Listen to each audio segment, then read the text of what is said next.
Hello दोस्तों, स्वागत है आपका इस वीडियो में।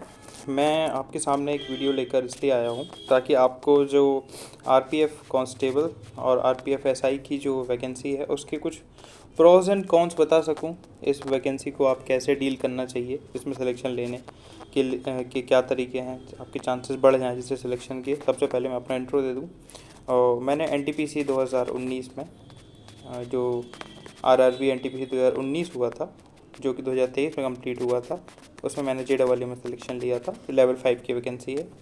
और उसके अलावा रेलवे का ग्रुप डी, ठीक है, सीजीएल 2022, सीपीओ 2020, इन सब में क्वालिफाई फाइनल मैंने, और भी सारे एग्ज़ाम में क्वालिफाई किया। आप मेरे यूट्यूब पे विज़िट कर सकते हैं।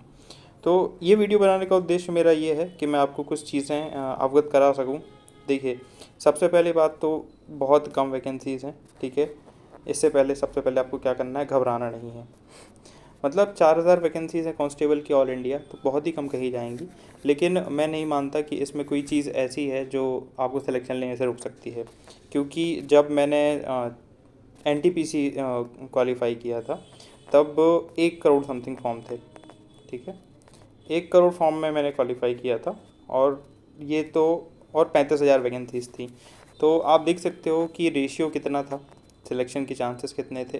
बट स्टिल जो सबसे आगे रहेगा ऑब्वियस से भीड़ में, वो सिलेक्शन ले ही लेगा, ठीक है।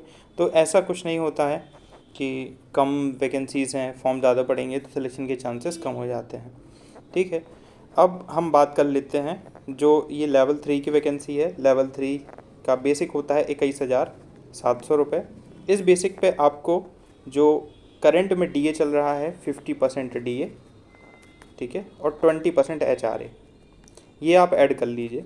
50% डीए और 20% एचआरए, मतलब जो आपका 70% है, इसका 70% है, उसको आप अपनी 21,700 प्लस इसका 70%, इसको ऐड कर लीजिए। और आरपीएफ वालों को और भी अलाउंसेस मिलते हैं, उन सब के बारे में बात मैं नहीं कर रहा हूँ। तो आपको अदर अलाउंसेस मिला के करीबन 50 समथिंग आपकी सैलरी हो जाएगी, ठीक है। जिसमें नाइट अलाउंस है और दूसरे टाइप के अलाउंसेस होते हैं, वर्दी वगैरह सब मिलता है, ठीक है। मैं जहाँ काम करता हूँ वहाँ पे बहुत सारे आरपीएफ का हेडक्वार्टर है मेरा जोनल का। मैं डब्ल्यूसीआर हेडक्वार्टर में पोस्टेड हूँ एस जेडबल ए। वहाँ आरपीएफ का भी हेडक्वार्टर है। अगर आप चाहेंगे तो मैं उनमें जो एसआई हैं और जो कांस्टेबल हैं उनके साथ में उठना बैठना होता है। वीडियो में उनके साथ भी बना दूंगा, उनका एक्सपीरियंस कैसा रहा है नॉल। बात कर लेंगे 18 से 28 साल की जो एज है वो मांगी गई है। 18 से 25 की होती थी, लेकिन इस बार के लिए 18 से 28 की उम्र रखी गई है, ठीक है। 5 साल की 3 साल की छूट है। कुछ चीज़ें मैं जो आपको स्पष्ट कर दूं, अगर आप इस वैकेंसी में फॉर्म भर रहे हैं ईडब्ल्यूएस से, तो आप अपना ईडब्ल्यूएस सेंट्रल वाला बनवाइएगा। क्योंकि ईडब्ल्यूएस भी 2 टाइप के बनते हैं, एक होता है स्टेट वाला, एक होता है सेंट्रल वाला। तो आपको सेंट्रल वाला ज़्यादातर ये ऐसा होता है कि इंग्लिश में मिलता है, मतलब उसमें लिखा रहता है सेंट्रल के लिए। जैसे आप अभी बनवाने जाएंगे ईडब्ल्यूएस, तो उसमें 2023-24 के आधार पर जो दो फिजिकल ईयर 2023-24 था, उसमें आपकी इनकम 8 लाख से कम है। 2024-25 के लिए माने ये 2 डेट्स रहेंगी। इन 2 डेट्स का ध्यान रखिएगा अगर आप ईडब्ल्यूएस से इस फॉर्म को भरने वाले हैं, ठीक है। फिर आगे चलकर जो इसमें आपकी शारीरिक दक्षता है वो कुछ इस प्रकार से होनी चाहिए। आपको 14 feet long jump, 4 feet high jump आने चाहिए। नॉमिनल है, आज आराम से आ जाती है। महिलाओं के लिए 9 फीट और 3 फीट है क्रमशः है। महिलाओं के लिए 3 मीटर 40 सेकेंड है। 800 मीटर आपको कवर करना है, बहुत ही आराम से हो जाता है 3 मिनट 40 सेकेंड। और जो लड़कों के लिए वो 5 मिनट 45 सेकेंड है, ठीक है। मैंने एसएससी सीपीओ का फिज़िकल दिया था, क्वालिफाई किया था।